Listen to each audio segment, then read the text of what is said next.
গোসাইগাঁও ভাওৰাগুৰিৰ উজাতাৰী গাঁৱত অবৈধভাৱে মাটি দখল কৰা হৈছে।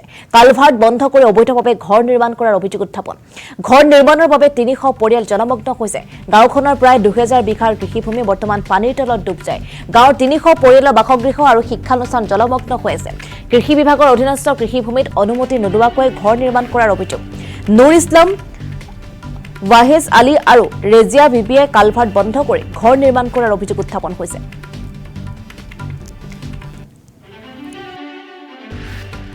আপোনালোকে ইতিমধ্যে ভিজুৱেলত দেখিব পাইছে, গোটেই এৰিয়াখন আপোনালোকে নিজে একবাৰ ভ্ৰমণ কৰি চাই ল'ব। লাষ্ট 4 দিনৰ পৰা যেনেকুৱা হেভি ৰেইন হৈ আছে, বৰষুণৰ ফলত ইমান পানী জমা হৈছে আমাৰ উচাতাৰী গাঁৱৰ যিখন আমি খেতি পথাৰ বুলি কওঁ, দোলা লেণ্ড বুলি কওঁ, এগ্ৰিকালচাৰ লেণ্ড, কমচে কম ১৫০০ পৰা ২০০০ বিঘামান জমি হ'ব। গোটেইখিনি আজি পানীৰ তলত 7 পৰা 8 ফুটমান পানী জমা হৈ আছে। এই গোটেই উচাতাৰী গাঁৱৰ পানীখন আপোনালোকে ইতিমধ্যে পাছফালে আমাৰ দেখিবলৈ পাইছে।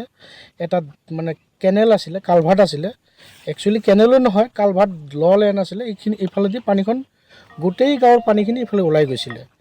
ইতিমধ্যে আপোনালোকে দেখিবলৈ পাইছে পাছফালে এজন মানুহ ঘৰ বান্ধিছে। এইটো এগ্ৰিকালচাৰ লেণ্ড হয়। এনেকুৱা হেভি আৰ্ট ফিলিং কৰি আমাৰ যিখন পানী যোৱা মেইন কালভাৰ্ট, 2টা কালভাৰ্ট বন্ধ কৰি দিছে। বন্ধ কৰি দি অবৈধভাৱে ঘৰ নিৰ্মাণ কৰিছে। প্ৰশাসনৰ কোনো ধৰণৰ অনুমতি লোৱা নাই। তাৰ আগত এজনে পুখুৰী বনাইছে, বহুত ডাঙৰ পুখুৰী বনাইছে, য'ত পানীখিনি ওলাই যোৱাৰ কাৰণে কোনো ব্যৱস্থা ৰখা নাই। তাৰ লগতে আৰু এজনৰ মাটি আছিলে, সেই মাটিটো লেণ্ড, কিন্তু বৰ্তমান এনেকুৱা হেভি আৰ্ট ফিলিং কৰি কালভাৰ্টৰ মুখখন বন্ধ কৰি দিছে। সেই বন্ধ কৰি দিয়াৰ ফলত কি হৈছে, আমাৰ পূৰা উচাতাৰী গাঁৱৰ মোৰ দেন 300 ভিলেজ মানে আপোনাৰ ফেমিলিৰ মানুহ আজি পানীৰ তলত এফেক্টেড হৈ আছে লাষ্ট 4 দিনৰ পৰা।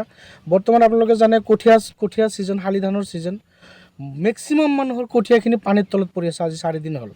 তো এই বিষয়ে আমি আমাৰ চাৰ্কেল অফিচাৰ, ভাওৰাগুৰি যি চাৰ্কেল অফিচাৰ মহোদয়ক আমি এখন লিখিত অভিযোগ ছাবমিট কৰোঁ।